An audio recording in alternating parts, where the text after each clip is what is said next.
All right, so let's get into this. So Harvey Beaks is, as you know if you're a regular listener, one of our favorite shows on the air right now. And the only thing on Nickelodeon that we're, as a whole, really keeping up with. Like, we all like Turtles, but, like, I'm way behind. I don't know about you guys. I'm behind on Turtles, so I don't really have anything I'm else. I'm up to date with Turtles, but at this point, like, Turtles, it's however many seasons in, and it's getting in that whole, you know... bloated? Not necessarily bloated, because every season it keeps it distinct, but it's more like it's a comfort show now. It's my stories. Like, I'm not... there's nothing profound going on. It's just a lot of... It's kung fu action in outside space. Yeah, the novelty of the fact that this is, it's actually a really, really good Turtles show. The novelty's worn off, and now it's just like a good show that you watch. But it's not like as mind-blowing as it was in the beginning. Leonardo did a Shoryuken and said Shoryuken, so that was pretty dope. That's excellent.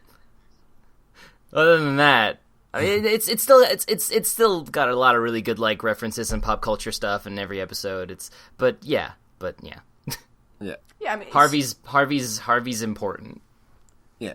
Harvey is, so far, Nickelodeon's real only foray into this modern cartoon landscape that's being largely defined by Cartoon Network's recent programming. But, Disney's been doing as well, too, of this, super good-natured, feel-good, generally very cute, all ages, but focused at children programming that is... it's what we focus on more than anything else in this show. Stuff like, Steven is at the forefront of it. Adventure Time was at the forefront of it. Also stuff like Clarence and Wander. And Gravity Falls was part of that and part of its own thing. I would say Star is in that as well. Yeah. Oh, yeah. Star... Yeah. Now that Gravity Falls is over, I'm 100% sure they're going to push Star way more. I'll just try to fill in that gap. I hope so. We can only fucking hope. I really hope so. Yeah. Because this is, one of our biggest theses is that, what seems to define cartoons of this decade is, like every artistic movement, a subversion of, or an answer to the artistic movement of the previous decade. Stuff in the aughties was kind of, mean-spirited, occasionally more cruel humor, is a lot of people being jerks, and it was funny, and it was good in its own way, but it was, in a way, I guess you wouldn't call it, like, emotionally empowering, whereas this stuff is, and Harvey is absolutely that. We've coined a term on this show, the PBB, or the Precious Baby Boy, and even more so than Steven, that's Harvey. Oh, I'm pretty sure Harvey is like at the like on a 1 to 10 PBB scale. I think Harvey's a solid like 9 or 10. Oh, he's so cute. I love everything he does. Everything. Every time he wears clothes, any outfit he wears, it's the most precious thing. Also, the several times he's naked. Yes, because he's just a little bird. A very interesting thing about Harvey as a character, when Tooch and I went to SBX, there was a panel on animation that was very good, and one of the panelists, I mean, it was people from, doing a bunch of different stuff, but one of the panelists was Monica Ray, a storyboardist on this show. And she said, part of the appeal of Harvey, this isn't exactly what she said, but this is a sentiment I got out of it. Harvey's perfect, but he's not flawless. He's our perfect baby boy, but he's not a perfect character. He's not a flawless, ubermensch of a character who would be boring. Because he has his own flaws, but it doesn't stop him from being adorable. His flaws very much feed into this whole PBB archetype that we are, I guess, hoping to publish. What? You can't publish an archetype. I'll try. Well, you can write a paper and be like, pay me. Write an article for somebody. Yeah, I guess you could do that. Yeah, you could do that. The character of Harvey, he's this little kid, 8 to 10 is a vibe I he's get. 9. I mean, he's 9? He said he's 9. Oh, nice. So you were on the money. I was pretty good. Yeah. I don't know. I don't think has it been mentioned in the show. I don't think it has. Yeah, he said he said I'm 9.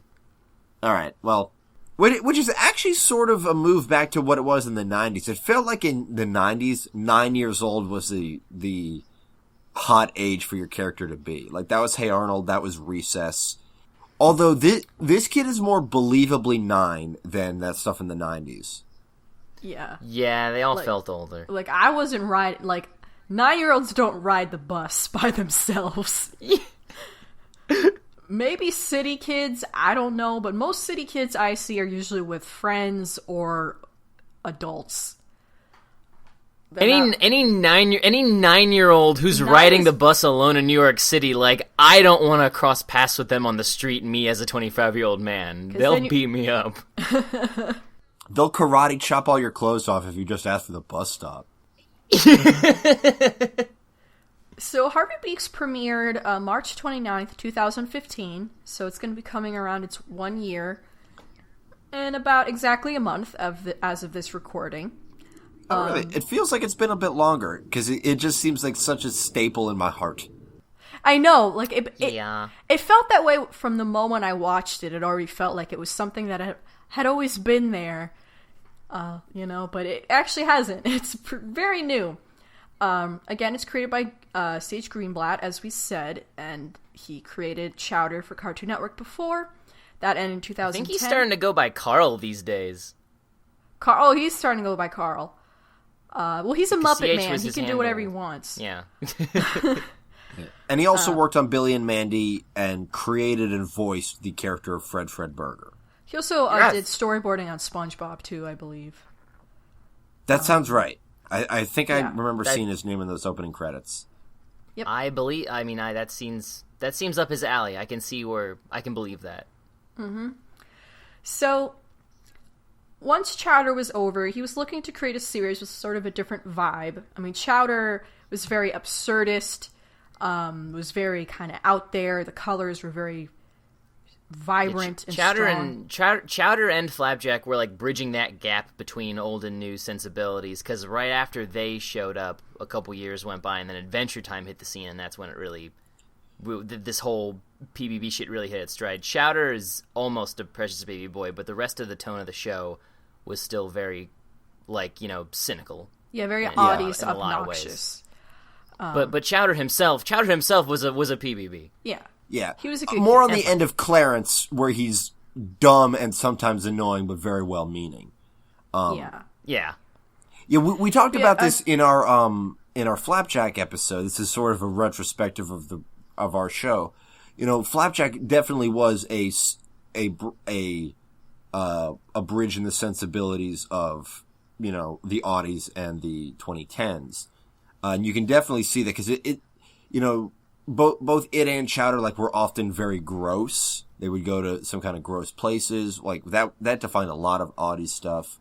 That there was at least one gross thing, really, really gross live-action piece in every episode of SpongeBob. Yeah.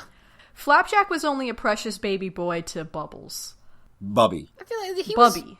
was... Oh my god. I mean, he tried to be nice to everybody in Storm Along. Yeah, but there was nobody was ever something about having him it. that made him not.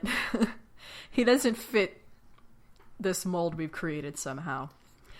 Yeah, so so anyway, there was Greenblatt... there was that thing for a while where you had PBBs in cynical worlds, and now you've got PBBs in much more less cynical, more optimistic worlds, such as your Steven, your Harvey, your Clarence, and Adventure Time. I would never consider Finn a PBB. He's a good kid, but he's not a precious baby boy.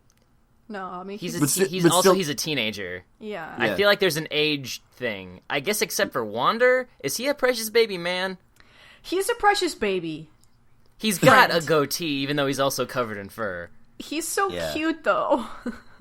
I'd hug that motherfucker. There are some storyboard artists that draw him so round and so cute. There's a specific shot in the newest Wander that we're going to get to. Oh, yeah. So cute. But yeah, so Greenblatt was like, okay, he wanted to create a series that had more heart and emotional connection with the audience, who's feeling the vibes of stuff that was going on, and it's just something that he wanted to do. The show was originally titled Bad Seeds, which makes sense, because it's, you know, like, Fee and Foo sort of are bad seeds, but they're not bad people. They're just kind of like little munchkins. They're feral children. They're feral children, yeah. However, they had to change the name halfway through production because of some trademark stuff or whatever. So now it's just named after Harvey, which works because he's sort of the central character. And a little mini documentary on the Nickelodeon YouTube channel, Greenblatt talked about his inspiration for the show. And he started off with Foo as this character that he was playing around with. And he wasn't quite sure what to do with him. Like, he wanted him, he knew he could be in his own show, but he wasn't sure if he could be a main character. And then one day he drew Harvey. He just drew a circle and made Harvey and started developing him as this kind of neurotic little type A sweet baby boy that reflected more of how he felt he was when he was a kid. And that's when the show really came together. And another interesting thing that Greenblatt did for the show was that he hired a lot of artists that had no or little previous experience in animation. Most of the people he hired them off of their personal work from their websites and their Tumblr pages. He just found artists whose stuff he really liked and called them up or emailed them and been like, hey, I'm going to make this cartoon. Would you like to make this cartoon with me? Hence how Monica Ray got to work on Harvey Beaks, because she was doing webcomics and illustration work before.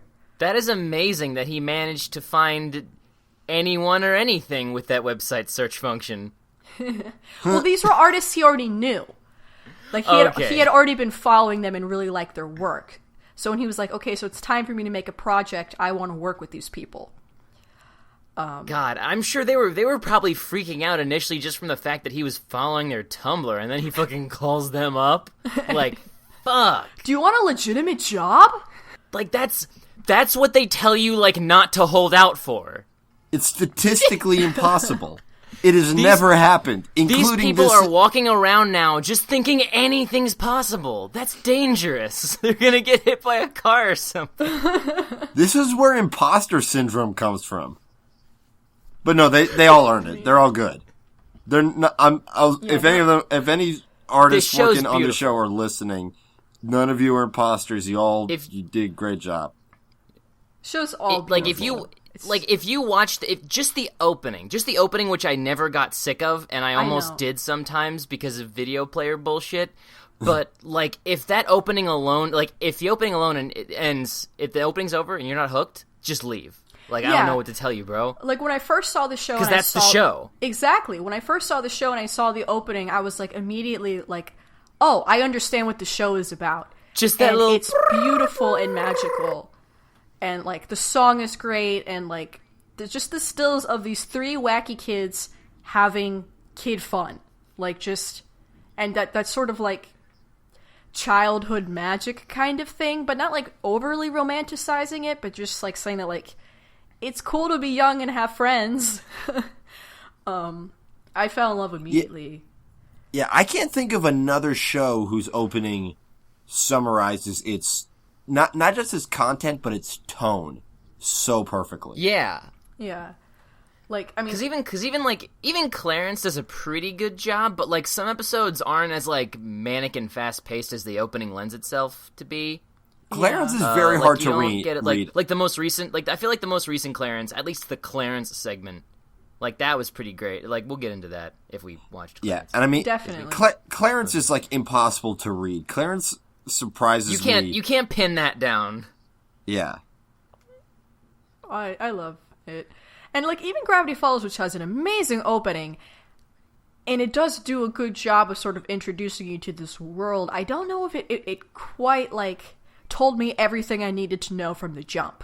Partly is because that was a much more complicated show because they were juggling the opening to Gravity Falls. The opening to Gravity Falls has a lot of like monstro stuff, and like there's like sometimes there's not like there's like the big bat or the big footprint or like the big foot for one frame or like the eyeballs in the jar. Like like most of the show is not that. Yeah. Yeah, the opening to Gravity Falls really does build it up as what I said it was last week, which is Twin Peaks for kids. But the show is absolutely more than that. And the opening doesn't really get that across. Because, I mean, it's really hard to convey what a show is about in 30 seconds with often no lyrics. Yeah. Yeah. And if you have lyrics, you're tempted to just actually say what the show is about, which doesn't always get at the heart of, like, why the show is something I would want to watch all the time, you know? Like, Pepper Ann told us what the show was about in this kid, but, like, the delivery, I feel like Pepper Ann too toed that helped. line pretty well. I felt it did. The delivery was part of why it worked so well, the way that the song was made. Pepper Ann's opening lyrics are almost, like, satirical to the show itself, or at least the character. Like, Pepper Ann wrote her own theme song. You know, I feel like the SpongeBob theme song actually takes care of it pretty good. It's just this bombastic, parent-annoying bullshit. Yeah, they specifically said they wanted to make the most annoying thing possible so parents would hate it when they had to wake up to it in the morning. Yeah, that blaring God, at just 8 imagine a.m. it's like- on a Saturday morning was like... Just blasting from your living room, just, oh! And, like, because of the call and response, your shitty fucking kids are screaming along with it. Yeah. That captures And something. yet somehow it didn't work, and it endeared an entire nation. You fucked up. God damn it, Hillenberg. That's his name. I couldn't remember it. So Harvey as a show is, fits more into the realm of, like, Clarence and, like, Wander, and this sort of, it's not like this huge overarching plot with, like, crazy character development and stuff like Gravity or That would Steven. be insane. That would be ridiculous. It's just a sweet, cute show that makes you feel fuzzy inside and makes you laugh, without it being at anyone's expense. It stars Except Steampunk Man. Yes. Steve Punk Man. I have never Is seen he just anything... Moff. What? Yeah. Moff. Like Grand Moff Tarkin. Yeah, Moff. I have never M-O-F-F. seen any piece of mainstream media skewer steampunk at all, let alone this thoroughly. I love it. But they did make him sort of sympathetic at the end. Like, the kids felt bad that he was lonely. And had I like him. I do too. Yeah. It's been long enough where I think even steampunk people are like, yeah, this is kind of dumb. Yeah. But we love it. So the main premise is that Harvey is this friendly little bird boy growing up in this kind of magical forest called Little Bark. Yeah. And There's like magical things, but like very rarely do they actually use magic. Only like the pixies and sprites and little gnome giblets. Yeah, it's like walking nature around. magic. It's not like you can cast spells and crap. This isn't Harry Potter. It's just magic seems to be restricted to like forest nymphs and I guess the cops. Yeah. There are ghosts too. That's something you don't want to think too hard about. And he's this very straight-laced, type A kind of kid. He loves cleaning. He's kind of like a round Jeff from Clarence in that sort of regard. But He's the anti-Jeff. yeah. But he made friends with these two wild, crazy, feral kids named Fee and Foo, who are these, like, imps, apparently is what Greenblatt says is their species. And, they're very mischievous. They live outside. They're dirty. They're like crazy. Fraggles. Yeah. And Harvey, he learns a lot from them. He learns to loosen up more. And, he goes on adventures with the other kids in the forest, and everybody's got their own parents who are all great. And, it's just about him being a little boy and with his two best friends. And I love that his friends are so different from him. Yeah. Like, that's such a good thing to have when you're a young person, is friends who are really different from you. Not only are they different, they don't judge him and they respect him. Yeah. And he is like more or less the same way. Whenever he legitimately doesn't want to do something, even if like they are like trying to push him, they'll be like, "Oh, I mean, okay, man. Like, if you don't want to do it, that's cool." Yeah. Like, I feel like there's not, like, this is one of the, like, the only shows, really, I think, that, like, communicates that. Like, before, like, friendship, especially on, like, in, like, children's media, always, like, spoke to me as, like, you know, you gotta do this cool thing, otherwise you're a nerd! Yeah. I don't want to be a nerd! Yeah. One thing I think was interesting is that was actually partway to the vibe I was getting from the first couple of episodes, especially the first two. Is that Harvey's this sweet little weenie kid, but he wants to loosen up so that he can, you know, expand his horizons and have more kinds of fun.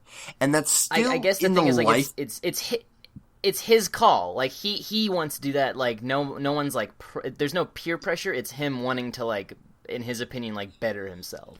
Yeah, and those kinds of plots aren't at the forefront as much anymore. In fact, almost never. But it's still kind of always in the lifeblood that, like, this kid is expanding his horizons at his own pace. Yeah. Yeah. By being exposed to a bunch of different kinds of people.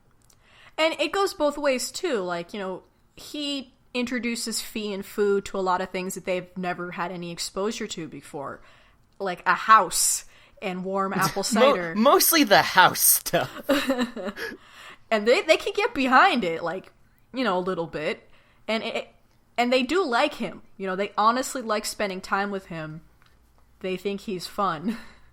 They're not doing it as a favor.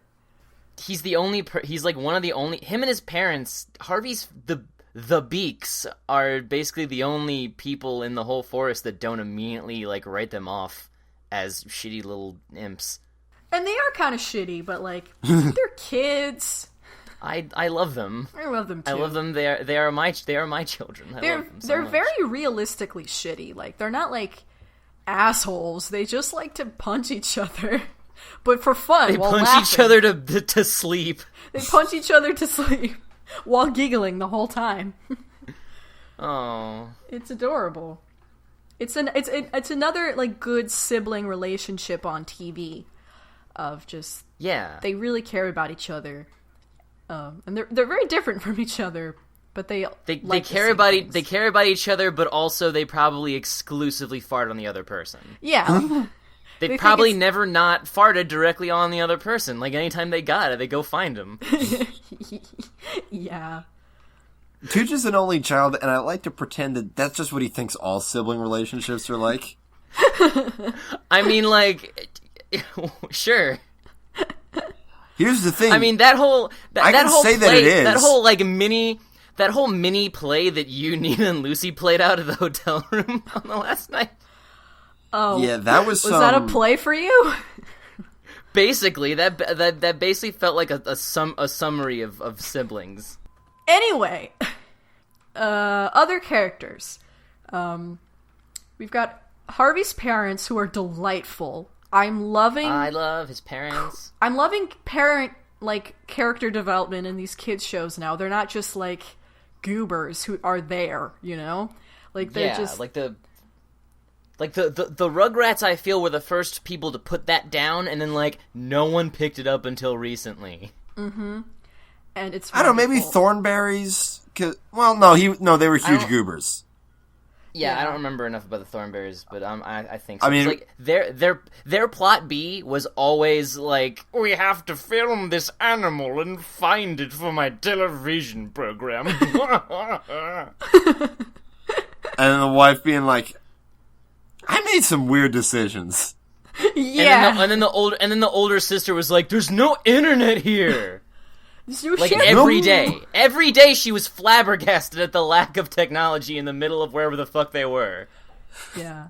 So, Harvey's parents, Miriam and Irving. Irving is, like, the big softie.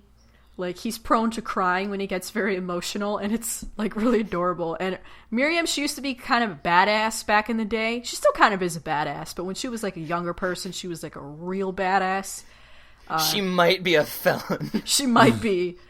And it's really cute because she and Fee have a lot of great moments because they have a lot in common. They're the best. They're so cute. But I find the parents' relationship really adorable. Like, there's one scene where we see Harvey's being hatched from his egg in the little nursery at the hospital.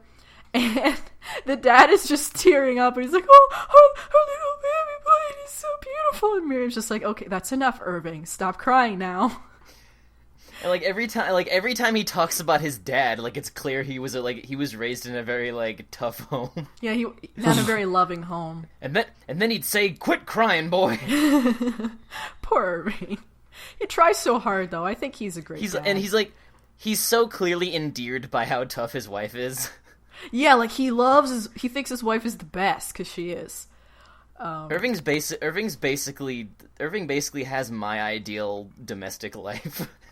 Yeah, he has a pretty good life. I don't know what he does. The mom works at the library. He can't cook, he cries all day, and his wife can probably bench press him. And his son's a precious baby boy. Give me that life. Harvey also has... A lot of character relationships in this show are very yin and yang. Which, I mean, it's just good relationships in, life. So instead of, both parents being goobers or schmucks or pains in the ass, there's a real contrast between what they bring to the table as both human beings. I feel like Techno Bear's parents are two peas in a pod. Okay, yeah, but... We'll get to Techno Bear's parents. I mean, they're goof characters. Yeah. I love them. I love those two. The inspiration. The inspiration and Puka? I think it was Pooker. I don't know. I think it was Pooker. Pooker? I don't know. Harvey also has a baby egg sibling who they call his little sister, so I guess they can tell. I guess they haven't named it yet. I guess they're chewing on that for a minute. And the egg is very cute. I love when Harvey's just hanging out with the egg. Wasn't he playing cards with her on his bed once? I think so. It was so cute. I mean, I guess it's the equivalent of when any older sibling hangs out with a baby. It might as well be an egg. It can't do much. Exactly. There's a great home video that we have of right after... I don't remember. Lucy was an infant, and Nina was she would have been 3 or 4. And she's explaining to Lucy how important it is to put on lotion before you go out into the sun. Oh my god. Well, I was just showing her a bunch of my shit that I collected. Because that's what I did as a kid. You're literally Harvey. I know. Well, Nikki had a thing like that too. After Christmas of 1994, I was just in my high chair, and he was telling me about all the things he got, one at a time. I would also do this thing when I was a little kid, where if I had to cough while I was talking to Nina, I wouldn't even turn my head. I would just cough into her face. My little baby face. The craziest thing about that is that one of my parents was filming that, and they didn't tell me to fucking stop. It was and Nina, this is alligator golf, and this is elephant, and this is, I don't know, the big loader. The big loader. I don't know. It's we have it's all on tape. I'm sure you have some cute videos yourself, Tooch. My grandmother would have them, and I don't know where they would be. Oh, your parents never made you watch your own baby videos? No. Huh. What value would I get out of it? What was the reasoning for making you see yourself as an infant? Because now we got this content, Tooch. Now I know more about myself when I was a My parents are forward Someday you're going to host a podcast. They knew we had 6 minutes that we had to fill on this episode. All right. Then there's Dade, who's probably collectively all of our favorite character. Yeah. Well, I mean, he's a favorite. Yeah. He's taught to, I think my favorite's honestly Fu. Yeah, Fu's great. For some, re-watching all the episodes the past couple of days, for some reason I just immediately became hyper-endeared to Fu. He's like a little savant, almost. He lives in his own little world. Yeah, but not in the uber stupid, Big Ed way. In a sweet way. He just doesn't understand and just wants to have a good time. His rubber pants. Yeah. His rubber pants he often loses. Yeah. Most of the kids in this show are played by actual child actors, which Greenblatt has experience with because all the kids in Chowder were the same way. Dade is an exception in that he's voiced by Greenblatt himself. Yeah. which helps to kind of set him apart as this, like, really, really weird kid. In a very subtle way. You know, Weird in a subtle way, that is to say. Dade comes from a very conservative family. Like, if there was religion in the show, it would be, like, some kind of, like, Methodist family. They literally protested a nightclub. Yeah. For, loose morals and all that, Like, nothing specific. They just don't like it. All that fundamentalist bullshit. He's the oldest of too many babies, because he's a rabbit. Haha. But he is more or less in love with Harvey. Like, he's absolutely in love with Harvey. He's absolutely in love with Harvey. He thinks Harvey... But, like, he doesn't... Like, he kisses the ground that Harvey walks on. He'll do anything for Harvey. He thinks Harvey is, like, the best person ever. So he gets very jealous of Harvey's new friends. Because he and Harvey used to hang out the most before Fee and Foo came into the picture. And to be fair, he's right about Harvey being the best. The kid's got good taste. But, we say he's in love with him, and he is. And even, like, show creators are like, yeah. But he doesn't know. He doesn't realize that that's what this is. The way he thinks of it is like, Harvey's my greatest friend. But, like, there's an obsession of, like, always wanting to be with Harvey. And here's the thing. It's not just that Harvey's his best friend. He wants to be Harvey's best friend. And he's not. Yeah. And this thing about Dade really clicks with me. And I know I've talked about this before, but this is our episode about Harvey Beaks, so let's bring this back up. Let's do it. I'm bisexual, but I've only known for, I think, coming on 2 years. It's been a very recent development for me. And after I realized it, I went back through a lot of memories I had, and I'm like, oh, I was bi the whole time. I had a crush on that dude. There was a guy I remember from high school who, like, I called it a man crush at the time because I was like 16 and extra shitty. And I look back, I was like, no, I was way into this dude. But it was the same kind of thing. It's like, oh, I gotta be this guy's best friend. I'm gonna hang out with this guy whenever I can. It's that mentality because you don't know how to, because of, this heteronormative society, you don't know how to compartmentalize that. And you put it in what is the wrong compartment. A similar compartment, but it's not the same thing. And I did the same thing when, I was discovering my sexuality. I was like, oh, she's the coolest girl ever. We have to be the best friends. I need to be the friend. I need to be friends. But it's like it's not what that was. I never really experienced that. I think it's just because, like, I think it literally just took me 18 years to find a dude I liked. I'm really picky with men. Yeah, I lot of them even, are like, garbage. In kindergarten, there would be, like, these girls that it was like an idolization, almost. Like, it went beyond, like, you say, oh, I want them to be my best friend, but you sort of put them on this weird pedestal, which is also kind of dangerous, too.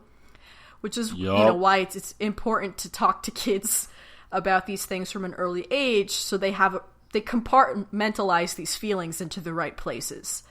Otherwise, they can be put in really weird places like it happened for me. So yeah, that's what Dade is going through. And the tone is handled perfectly. Because the fact that he loves Harvey so much is never the butt of the joke. The joke is that he's a real wiener about it. He's such a wiener. Oh, he's the biggest wiener. And he's so, like, shameless about it. Like, it's, like, obvious to all the other characters, too. It's just, like, he can't hide it. A comedy theory I have is that, you can make fun of anybody as long as you do it for the right reasons. Like, obviously, like, making fun of somebody for any reason rooted in bigotry, that's bad. But, like, if that any reason that they can't help. Yeah, that they have no control over. Yeah. Or when the thing is individual to them and it's not like, oh, you're this kind of person and that's inherently a joke. Like, no, he's not a wiener because of anything. He's just a wiener. Yeah, he's a wiener the same way that, say, a straight person could be a wiener. Some people are just wieners, and you can always make fun of somebody for being a wiener.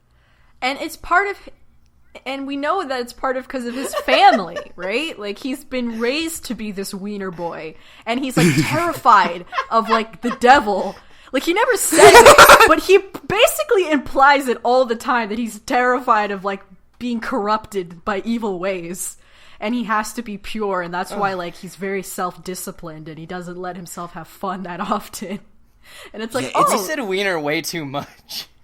Yeah, he's a very... It became a joke. He's a very interesting and nuanced character, and I wonder how much of, like, that stuff that, like, we just talked about they'll really explore, because I don't think it'll fit tonally with the show to go that deep into it. But at the same time, like... They're too young. Yeah, that's the thing, is that... Yeah. I am interested to see on, like, how kids, and maybe, like, you know, very young queer kids who maybe don't know it yet, because, like, everybody discovers it at a different age. Obviously. Right. Yeah. You know, I wonder how Dade is going to sit with them. Because, like, as adults, as queer adults who, like, you know, have figured out at different times, we're like, oh, we get it. But, I'm very curious. I don't think there's anything, like, bad about it. Like, anything, like, it's going to screw up a kid. But, like, I wonder if they get it. I think it's cool that they have a kid like that represents kids who come from these very sheltered, strict homes as well. And it shows in his behavior, even before you really see what his home is like. Like, he's saying these ideas, but it doesn't come from him. These are things that he was told, that he's just reciting all the time. There's instances where he flat out admits, like there's no basis for this. It's just weird, and therefore it's wrong. Like that's all he's got. Yeah, that is the heart of bigotry. Yeah. So he's an interesting character to have in this mix, and I'm glad that he's there. We also, the other kids, we've got Claire. She's a young fox who also has a terrible home life. We haven't seen her parents yet, but she's always talking about her mom, who, like, is just an asshole. Like, puts so much pressure on this poor girl. She's got the successful big sister syndrome thing. Which she's Helga to her sister's Olga. So there's all this pressure. It's actually a bit different because the way it worked there is that Olga was so She went in the opposite direction Helga went. Yeah. Yeah, and also they just ignored Helga, whereas they're demanding the same of Claire, which is, you know, a different thing that stems from the same kind of thing. See, she's also very type A, very straight-laced. And there have been a couple episodes, like in the Comet Night episode, which is fantastic. You know, she has the ability to loosen up, and she just goes nuts. Yeah. She's just super sweet. She's really into cheaply drawn shoujo manga. Yeah. Oh, she's so which sweet. Is part of, again, another thesis that we have here is that, you know, a lot of people who are making cartoons now grew up on manga and anime in the 90s. So we're seeing that aesthetic creep in a lot. And this is the most explicit it's been because it was like, a lot of that episode was drawn in an anime style. Drawing, Yeah. It was drawn in an anime style, but was like deliberately awful. Yeah. How to draw manga. Yeah. I found an old how to draw manga book at Second and Charles in the free bin. You know I yanked that shit. I've got it here, and it's the worst.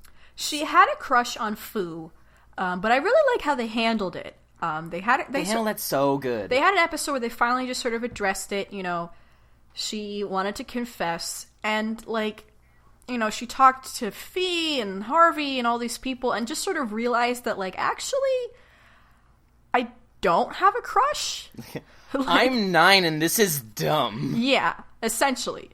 She had a crush on some kind of idealized version of food that she basically invented. Just patently could not exist. Yeah. Yeah, which is something that all of us have done. Oh, yeah. Oh, yeah. Oh, my God. Sometimes still. Like, that has happened to me more recently than I would like to admit. I'm real bad at this, folks. Oh my God. And I mean, I think mostly it stems from like a lack of communication. Like, you would, like, it's evidence that you don't actually know that person, or you would know what their deal is and not even have that thing about them in the first place. But, you know, you get a whiff of something and you run with that, and then you forget that, like, there's other facets to them as a human being. Right. Yeah, I also feel like our media kind of reinforced that behavior, and absolutely. Definitely. Yeah, and here's the thing: there was that great Hey Arnold episode which put it to bed, but they never aired it on reruns because it was a Valentine's Day special. That could have turned my life around. Well, I'm glad that they did this with Claire, and so early too. Like, they didn't drag it out and make it a thing. Yeah, there was only a couple references to her crush on Fu before they squashed that. Yeah, they just sort of flat ironed it out, and like, she's had a lot of development for a background character already. I'm sure they'll still, like, I'm sure she still, like, digs him a bit. There might still be some jokes, but you know. But, you know, she's done a lot of growing, and I look forward to seeing how she continues to grow as the series goes on. She's definitely, like, a top-tier recurring character. I love her. Yeah, she's really good. And then we have Princess. She's the best. She's the greatest. Everyone, shut up. Oh, that's another group of people. Like you said, the show doesn't make fun at anybody's expense. We said steampunk, it does. Also, crystal people. Yeah, crystal. And the whole alternative medicine bullshit scene. Fushigi shit. Fushigi shit. Fushigi is not alternative medicine yet. Alternative lifestyle? No, it's just a shitty hobby. It's just a ball. It's just a different version of It's just an easier form of lazy juggling. Juggling's more of a lifestyle than fushigi. Although we could probably make a pretty good scam about, like, the pressure of a fushigi ball is, like, healing the chakras in your fingers. Could have sworn somebody did that. Are my comics spreading misinformation about fushigi? I thought they were, Am I doing a disservice? Crazy massage balls or something. I don't know. Anyway, Princess is like the lumpy space princess of this show. She's an owl. She has a tiara. She talks like how Tooch talked earlier. She's selfish. She's spoiled. She's bad-tempered. She speaks in the third person. She's a little shit, but she's hilarious. I love her. Nickelodeon did this great goof. Their social media did this great goof last May. They just posted a Vine that was that whole joke of, like, the NSYNC song sounds like they're saying it's gonna be May instead of it's gonna be me, because that's just how they talk when pop songs, and it like, it's gonna be May! And then she fucking drops the mic and then herself. She just drops the mic and then herself. Princess will just chuck herself onto the ground, and it's always great. She's like a human torpedo. Like she never closes her eyes. Motor functions. Like, her eyes are always kind of open and looking in weird directions. Does she blink one eye at a time, like Arnold's weird cousin? Ernie? Yeah. She's a strange one, definitely. Then we got Techno Bear. Well, see, the thing with Princess is that she's mostly played for comedy because she's hilarious, but it's not like they haven't done, heartfelt, serious character developmental stuff with her. Yeah. Because, again, we talk about whack parents. Her father is apparently a licensed doctor, but all of his shit is just crystals. And he lives in, like, a Japanese-inspired house, and he's one of those, like, new age, like, awful people, ding-dongs that sort of, like, romanticize all this, like, orientalize all this, like, East Asian and South Asian ancient practice. They just say the word toxin, and you just immediately shut down and fade out. And just turn off whatever they're saying. But he seems to be well off. He has a really nice house. There's a lot of nice stuff in it. But he's also a single father, too. And he seems well-meaning. In a world where magic exists, he found the fake one. Yeah, he seems to be well-meaning. It's just that his flaw is that he's, like, very sure of himself, and what he's sure of we know it to be bullshit. Yeah. And, like, there's a scene, like, Princess is very selfish, and her dad encourages it. He treats her like a princess. Her dad's an enabler. Yeah, definitely. And so she's shitty to the other kids, and, you know, there's a scene where they come to, like, kind of confront her, and they see that, like, honestly, like, her life is kind of not the best in a way, because, like, her dad's busy a lot of the time. She's not allowed to do real things, because her dad believes in all this made-up bullshit, so she plays with crystals like they're dolls. You know, she has her own thing. I love that her father's name is Dr. Roberts. Yeah. Because he looks like the kind of guy who listens to the Beatles too much. He should know better. But, yeah. That was she's a good fun. joke. Then there's Techno Bear, who is this kind of player kid character. In a recent Tumblr post, Greenblatt said he's a teenager. I can believe it. He's certainly much more suggestive than the other kids at their age. Yeah, he's definitely he's definitely a middle schooler. Yeah. Oh my god. Like he 100%. Like he was raised by a couple of Guido parents. So he's like constantly flirting with women, even like Harvey's mom, calling everybody especially baby Harvey's mom. And sugar mama. Though I did like the bit where he was like, "Hey, baby," and then he goes up to an actual baby and he's like, "Hey, baby." Fist bumps it. But yeah, he's like that kind of party animal, kind of fratty guy. He wears everywhere. He's always on. His entire outfit is a boombox and a Speedo. Yeah. You know, he talks with this hip lingo that's not really hip, but like he's a dancer. No matter what room he's in, he demands to know where the babes are. Yes. You know, he's got his dance moves, his very suggestive dance moves. For a kid show, I guess. He does hump a lot. He's like, yeah, he's teaching, he's like, Harvey's mom comes out, it's like, oh, what are you boys doing? And it's like, Techno Bear's teaching me how to fight, and he's just like humping the ground. In the most recent episode, we learn that, you know, obviously Techno Bear is a nickname. He has a name, but he never knew his name. And we learn that he's adopted by this turtle couple, these Guido turtles, who are hilarious. His father is covered in Japanese tattoos. Yes. But amazingly, he knows what they say. Yeah, he's like, "You gotta trust your Kokoro." Yeah. He says, he pronounces it like you gotta believe what's in your Kokoro. Your Kokoro. Very Jersey Shore parents. Yeah, they're literally the situation in Snooki in their names. Yeah. Yeah. But they're actually not that bad of parents in a way. I love them. They really like their kid, even if they don't tell them stuff. They're like celebrating how great they are at parenting.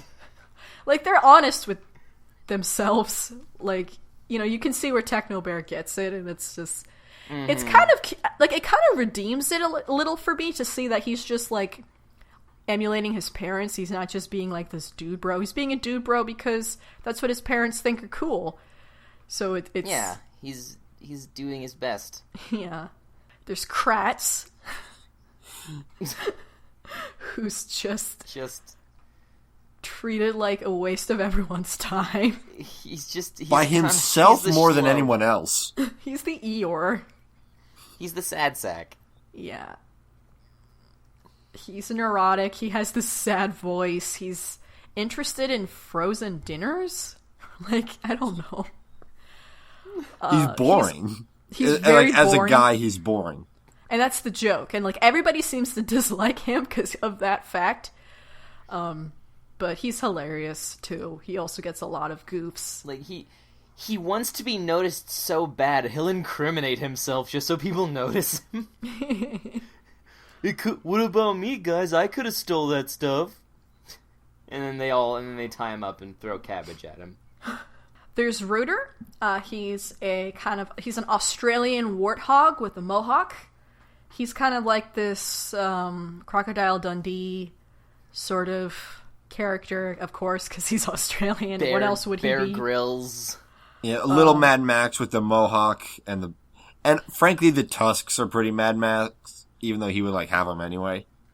Yeah, he has, a lot of survival skills. He's very a rough, tumble kid. He and Techno Bear hang out a lot. They roughhouse a lot. A survivalist, if you will. Also, apparently, his family's obsessed with Yeti hunting and the Yeti conspiracy. Wow. Yeah, we met his parents in another recent episode, and they're like bunker people. Oh no. Yeah, they're doomsday preppers. What is his little adorable brother's name? Roger. Remember? Roger. They're like, don't come with us, Roger. You're the last of us. We believe in you. He's just like this little babu. Like, he's so cute. Oh. Yeah, his dad is voiced by Riz something. That New Zealand guy who was the manager on Flight of the Conchords, who played Murray. Oh. Ah. Then there's Piri Piri, who's kind of inscrutable. I love her. She's another bird character. She's Claire's best friend. She's an artist. Like to her core. To her core. She's more of an artist than like any artist I've ever met. There's nothing else about her. She's a space case.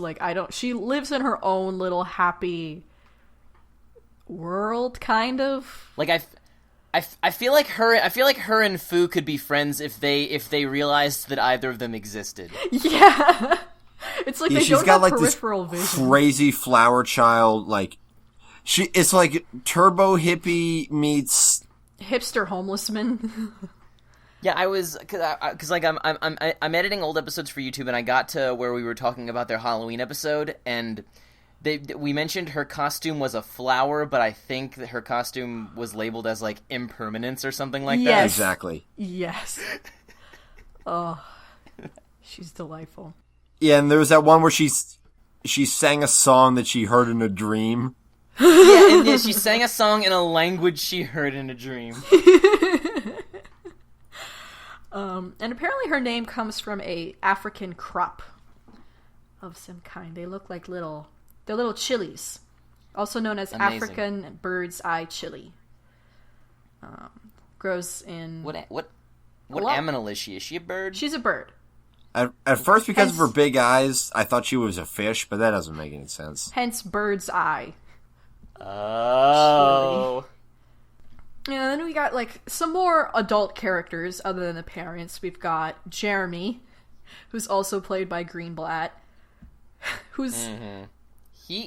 He reminds me the most of Chowd, of a Chowder character. Yeah, definitely. Mostly because he's got a mushroom head. He's magical mushroom man who's just there. He's like the squeaky voice. He's not good at anything, but everybody's just like, that's Jeremy. He's that one character that has every job. Like at one point, there was a goof that he's like, "Oh, I'm late for a job interview." Yeah, because he's so bad at shit. He's always losing jobs. And he's got a Mickey Mouse voice, and he's just inept. But the kids seem to like him. The adults don't seem to really... Well, Miriam doesn't like him that much. Nor do the other... Because all the dads are kind of friends. Like Harvey's dad, Princess's dad, and the steampunk guy, Moff, who's not anyone's dad. They're all best friends. And Jeremy's their kind of friend. He's the friend they try to ditch, but will hang out with. He's the seat filler, but then they also will not tell him about shit. Yeah. Everyone's got that one friend. I came up with a joke, skit for that friend. It's like, hey man, we'll see you later. We're gonna go play Ding Dong Ditch. No man, I'll come play with you. It's fine. No, you don't understand. We're ditching you, you ding dong.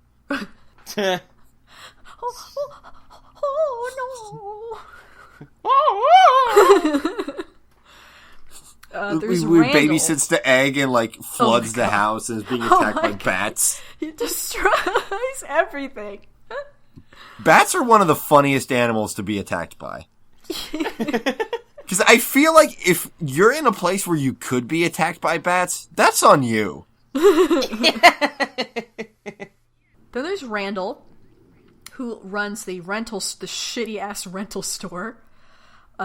He's single. All that stuff is his. Everything is his. You can't have it. You can borrow it. You can't have it.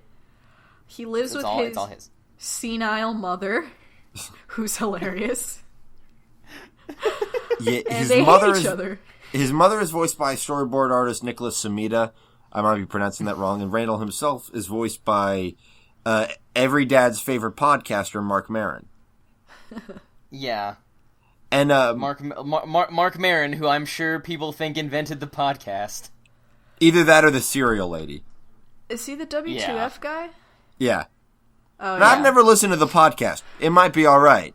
It's not a format I care for. That's not the point. No. I feel like he's doing better in this show than he was, because he was in that episode of Adventure Time. He was in Up a Tree. He played the squirrel.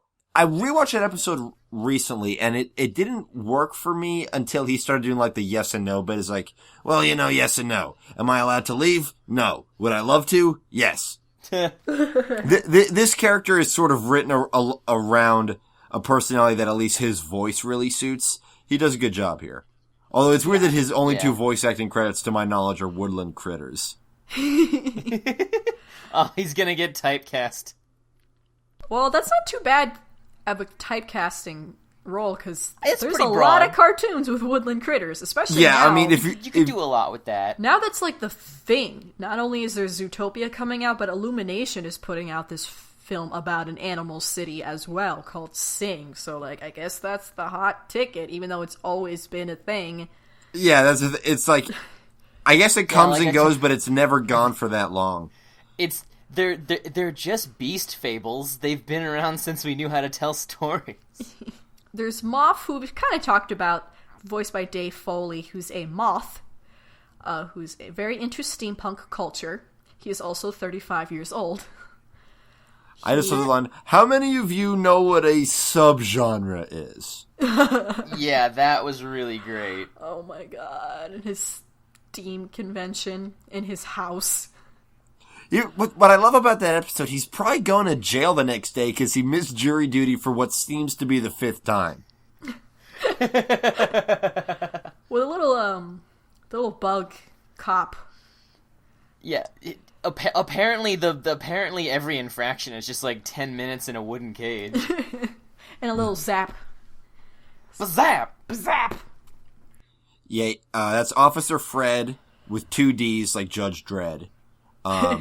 Is he Kevin Michael Richardson? Oh, I think that's actually I don't know. No, he's somebody else. Oh, Michael Leon Woolley. Okay. Was he anything else? I'm looking him up. Oh, he's Impossible Bear. Oh, that guy. Yeah, that guy's there cool. It is. And he was in Princess and the Frog. I think I'm trying to. Was he the trumpet gator? Yeah, I think he was. Yeah, he's got that sort of flamboyance about him. Because I remember thinking it was Kevin Michael Richardson, and I looked him up, and it was not. No, he's got more flamboyance in his voice and his presentation. And then the last person we have on this list is Bartlebert, who's really only featured in 1 episode, but, he's in the background. He works with Miriam at the library. He's a tree spirit. He's Fred Stoller, the guy who voiced Fred the horse from Over the Garden Wall. That guy with his voice. I love that guy. He was also in Bob's Burgers as that terrible rock star who kept performing at the burger joint. He was like, I'm good at sex. You're bad at sex. I'm good at sex. He was like driving away all the customers. Oh, yeah, that guy. That character may have also been named Fred. He's got kind of a Larry the Cable Guy thing going on. But that's fine. Bartlebert teaches Fee about racism. Fee was just objectively racist. Because his thing is he's a ghost creature. They live in the forest, and he just has a normal job, and everybody was just like, yeah, that's just Bartlebert. But Fee was like, don't you guys realize that there's a ghost here? We have to get him out of here. He doesn't belong here. He's a ghost. Why doesn't anybody recognize that he's a ghost? Like, everybody's like, he's a guy. It's Bartlebert. He was at my bris. He's a longtime family friend. He was at my birdie brisk.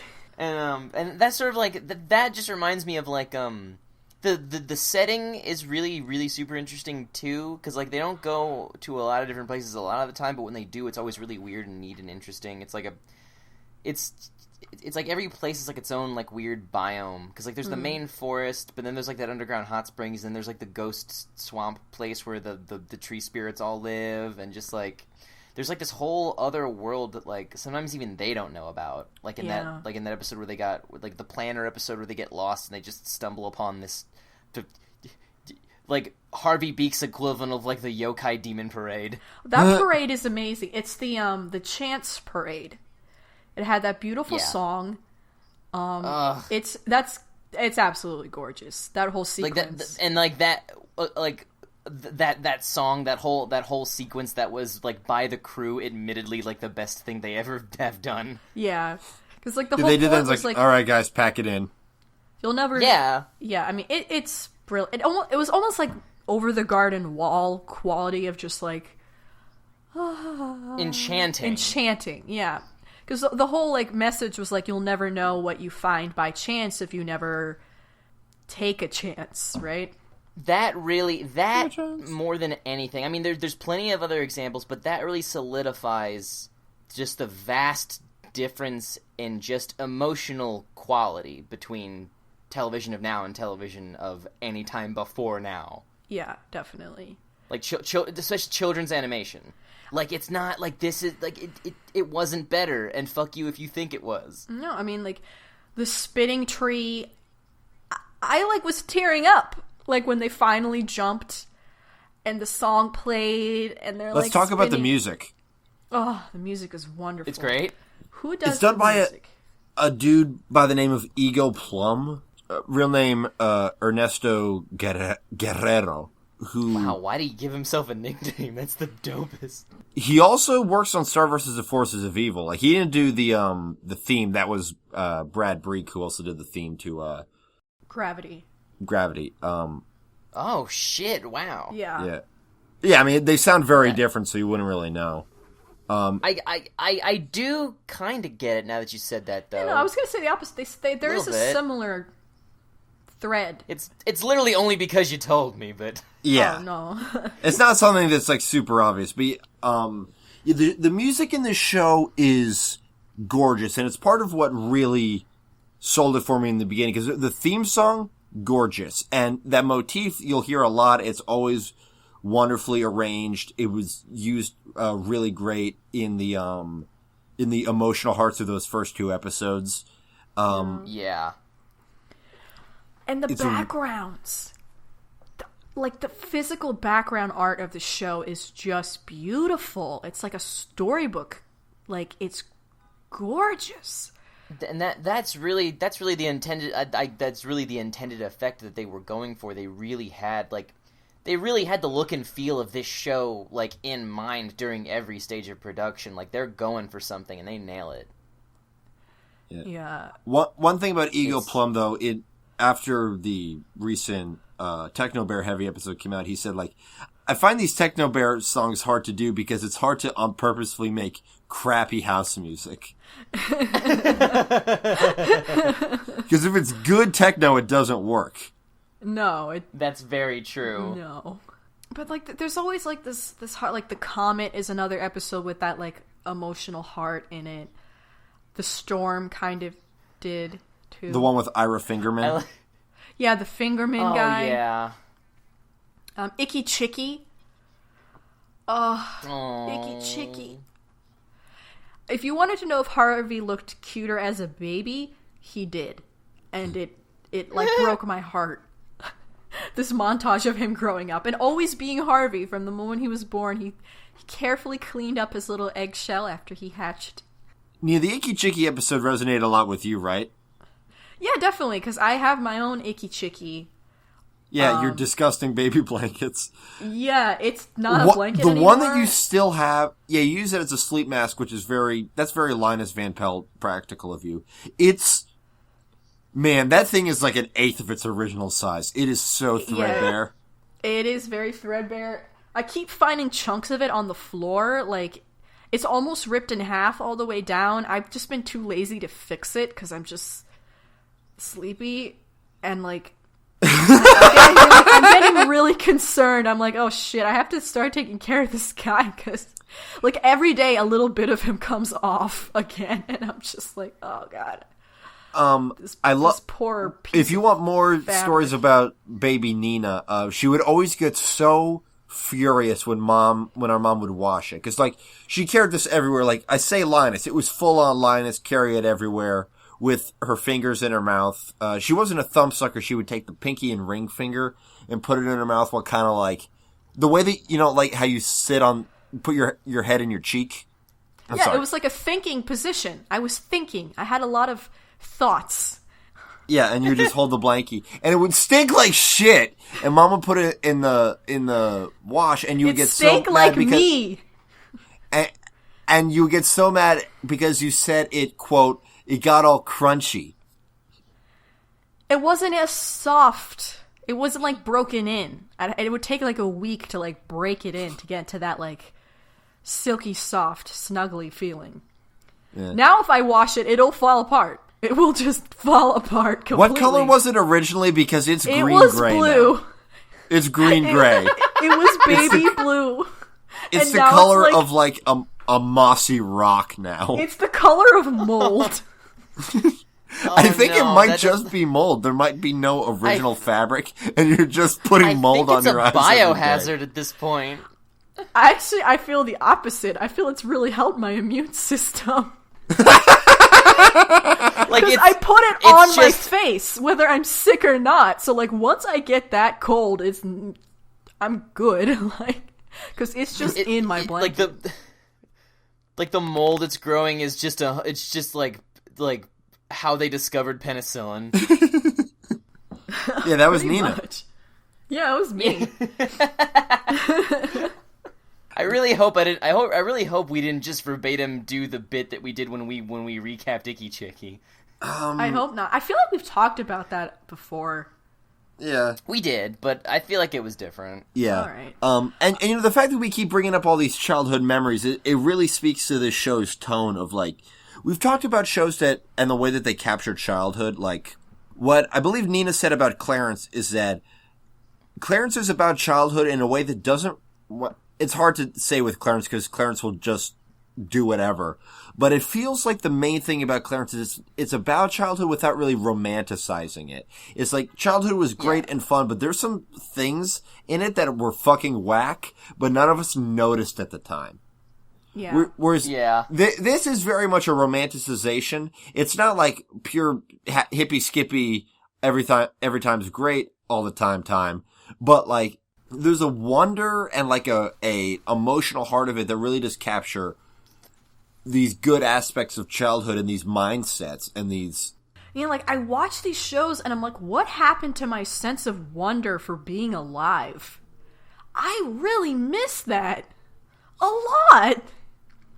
And I used to be just like these kids in these shows where it was just like everything was new in a way. And I like how these different shows are approaching it in a different way because every kid's experience is different. Yeah. Like, 2015 and as a whole, not only, like, all the animation and shit, it's not only reminded me of, like my own childhood in a way that no show ever really shows have before, but it also opened my eyes to, like, the wider spectrum of what childhood was as this multifaceted thing. Like, everybody likes to pigeonhole... Yeah. like the past and be nostalgic about really specific things and try to blanket statement like, oh, well, when you were a kid in this era, this is what you were like. It's like, no, fuck you. You didn't know me. Yeah, fuck off, BuzzFeed. For basically every reason. You garbage rag. It's so like you could always tell you can always tell what like is nostalgia pandering because like I'll see like merchandise or like t-shirts or drawings and it'll be like a bunch of 90s cartoons and I'll just be like all of those are from different networks. Why are they on the same thing? Like for some reason it's a pet peeve of mine. Because I think it stems from whenever you would see like really cheapy knockoff superhero stuff, and it would be like the Justice League, and it'd be like Spider-Man, the Superman, and the Kool-Aid guy.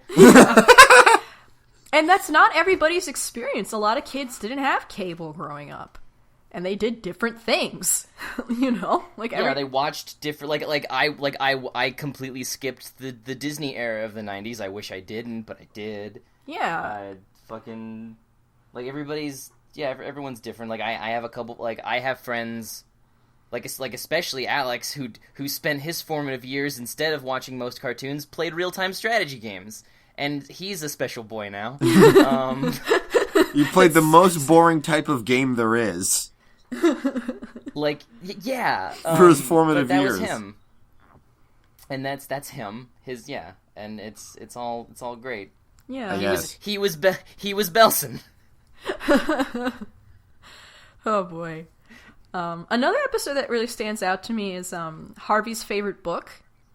'Cause that was really great. It's very relevant to not only children but adults. To Tumblr, but also everybody. But I shit on Tumblr a lot, and I'm never gonna stop until like a year and a half from now when it's completely fucking irrelevant and everybody else has moved on to some other bullshit. Our Tumblr page has done good things for us. Yeah, it has. When I say Tumblr, especially in that tone, I mean, you know what I mean. Yeah, and honestly, like, the entirety of Tumblr also knows what you mean. Anytime there's some post about, like, oh my god, like, Tumblr could be threatened through some various means, the only response from the entire community, whether ironic or not, is just, good. Just release me from this. I'm willingly here, but I don't want to be. I need someone to make me leave. The episode is about Harvey has his very favorite book series. It's like this detective series, and it's his favorite. And none of his friends read it. And so he gets, his friends into the books. So he shares them, and they start reading the books a lot. And then he even... Well, what it was specifically is that he was trying to explain it to everybody, and nobody was really, as Tooch says, smelling what he's stepping in, or stepping in his poop. Yeah. Except for Piri Piri, who's like, yeah, I'll check this out. And then Piri Piri gets way into it, and then does a better job of evangelizing other people into it, and then it blows up real fast. And then the author of this book series comes and does a little talk to release the last book, do a signing and stuff. And by that point, Harvey feels like his favorite book series is no longer his. It's gotten away from him. Which is something that happens to people who get really into media properties. You tend to identify yourself with them. And you get, what usually happens is you get indignant when people you would otherwise not want to have things in common with, like the thing you like, and then it dawns on you that, oh fuck, this isn't... people's taste doesn't directly correlate with my judgment on them as a person, and now I have to deal with bad people liking my good thing. Yeah, but not even just that. That didn't exactly happen in that didn't exactly happen in Harvey, but that's really really what happens more often. I mean, that's what happened. That's what a lot of people feel about, say, Steven Universe, because a bunch of shit people are now super into it, and it's like... And, really, it just comes down to statistics. If 1 million people like a thing, a lot of them are gonna be assholes. Yeah. And with Harvey, it was his, his special thing, and he was like, no, it's my... it's like when you're in middle school, and you have this band that you like, and then more people listen to them, and you're like, they're not cool anymore. That didn't happen to me because my middle school band was AC/DC. Mine was that didn't Weird really Al. happen to me either, but it happened to a lot of... It happened to a lot of my friends. Nikki, we were safe. That you don't want to share. I got into AC/DC in high school, and this was in Florida, so everybody was into AC/DC. Whoops. And that episode also had a guest star of RuPaul as Jackie Slitherstein, the author. Jackie Slitherstein is great. I need Jackie Slitherstein to come back. Her design is amazing. I love it. She's a snake lady with arms? Like she's just like she's just like this diva of a young adult fiction author that, like, I don't even think it's like mocking anyone because, like, those people don't exist. Yeah, she's like, I'm Jackie Silverstein. It's a pleasure. What is it? Slitherstein, Nikki, not Silverstein. Yeah, it's a pleasure for you to meet me. God, but they're not, like, she's nice about it. Like, she's like, where are the books? How can I sign things if there are no books? And then she's just like, oh well, and she just starts signing children's faces, and they're into it. At least kids are at the library. Yeah. They don't seem to have school, do they? It could be summer vacation. I don't know, because I feel like Harvey would be really on top of his summer school assignments. I think it would be congruous with this world if they were just like, oh yeah, they're all woodland animals, so they don't do school. Like, they're just gonna do whatever. Yeah, like, and we'll see. Like, how does money work? They probably work on an apprentice system. Yeah, like, money doesn't really seem to be a thing. But then again, they're all kids, so I don't know. Yeah, and you know, the introduction of school always completely changes up the game. It changes, like, the kind of stories you can do, because school is such a ubiquitous part in the life of people who go to school that it's hard to make stories that aren't about it. Basically, your entire life, at least until you get old enough to just completely write off that time of your life, is you're either in school or you're not in school. Yeah, you either have a life or you're in school. You're until you graduate forever, you're either in school or you're dreading school start up again. Here's the thing: you'll graduate forever, and you'll still have that fucking dream. Yeah. Do you guys have any favorite episodes you want to talk about? Let me take a look at, like, all of them. I mean, I just slam jammed all of them recently, so I was trying to pay attention, but, like, they were all to like what, like, ones really stood out. But, like, yeah, I don't know, anything really Fee and Foo focused. I like those two. They can do no wrong. I love their shenanigans. Yeah. I really like Recipe for Disaster, when Harvey tries to cook dinner for his parents and just does a terrible job, and his parents are sitting there like, we're so hungry right now. Because he's just immediately like he plans all this out so well, but then they walk into the kitchen and it's like, we're not allowed to use anything. Oh, Harvey. Like, Harvey, just make some peanut butter and jelly sandwiches or something. Just feed them. Like the parents were trying to, like, convince Foo to get them some snacks just so they wouldn't totally die. Yeah. And Harvey's like, no snacks! Like, Harvey, they were probably expecting you to come out with, like, Play-Doh shaped like a pizza. We've talked about this episode before, but I really liked Anti-Valentine's Day. To go into it briefly, because, like I said, we have gone into this. You know, they make a day that subverts Valentine's Day, where, you know, because Fee and Foo are like, we never get Valentine's, this sucks. So we're just going to start giving out a Valentine's Day that say, like, you smell like a butt. And so the idea is that, like, 90% of them were butt-centered. Yeah. Yeah. But the idea is that, you know, they're doing this, you know, anti-Valentine's Day, but it's not like, love is stupid, commercialism, and no, it's just like, hey man, you stink real bad, and you have barf in your hair. It's just, yeah, because it's still inclusive and fun, it's just a different kind. Yeah, it's more inclusive. It's inclusive and fun without like the stress of, like, if I don't get a thing, then that objectively means I'm not loved. Yeah. Like, that's terrible. Yeah. Yeah. But then Harvey doesn't understand it, and then he writes the worst thing that has ever been written in the history of humanity. He writes some Cthulhu shit. He writes the opposite of that Monty Python joke. I'm gonna do that next year. write all my friends a card that says, "You smell like a butt." Winky face? No, maybe not a winky face. The next episode is called Bark Cart, and Greenblatt said on his Tumblr, is like, yeah, it's Mario Kart. That comes out 2 days after we're recording. Woohoo! I can't wait. Is that everything we had? I think we've said a lot about this great good show. I think so. There's a lot of choice episodes. Yampians is great. The Comet Night duet of episodes is amazing. The Halloween episode is super fun.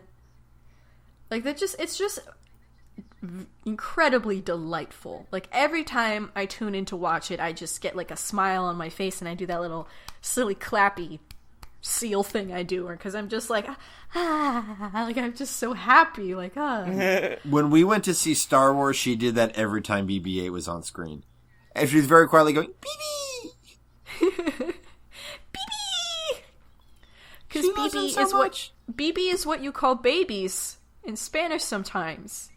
Or at least what my mom always called babies. So his name is Baby! Aw. Anyway, I love this show. It's delightful. And I want more people to watch it, because everybody, talks about how, like, Nickelodeon is all crap, and it's like, but Harvey is great, and Rocket Dog is going to come out eventually, and it's going to get better, you guys. I know it to be true. I have faith. I believe in Harvey. And his big ol' head. And his little... That was one of my favorite bits, is when, like, is in the Comet Night when his dad falls in the water and he jumps in, but his head just doesn't even sink all the way. He just immediately starts floating. You're like, my head is too buoyant! Like, his parents make, like, references to his large head sometimes, too. His parents try their best so hard, but then sometimes they're just like, Harvey, go to bed. Harvey, it's normal to fart. Please let us sleep.